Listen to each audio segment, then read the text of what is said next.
Rien ne nous encourage tant à l'amour des ennemis, en lequel consiste la perfection de l'amour fraternel, que de considérer avec gratitude l'admirable patience du plus beau des enfants des hommes. Psaume 44, 3. Il a tendu son beau visage aux impies pour qu'ils le couvrent de crachats. Il les a laissés mettre un bandeau sur ses yeux, qui d'un signe gouverne l'univers. Il a exposé son dos au fouet, il a soumis aux pointes des épines sa tête, devant laquelle doivent trembler princes et puissants. Il s'est livré lui-même aux affronts et aux injures.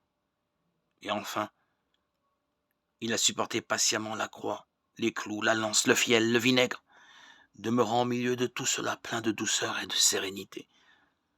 Il fut mené comme une brebis à l'abattoir. Il s'est tu comme un agneau devant celui qui le tondait, et il n'ouvrit pas la bouche. Isaïe 53, 7. En entendant cette admirable parole pleine de douceur, d'amour et d'imperturbable sérénité, Père, pardonne-leur. Luc 23, 34.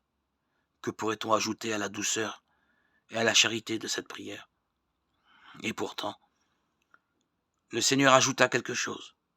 Il ne se contenta pas de prier. Il voulut aussi excuser.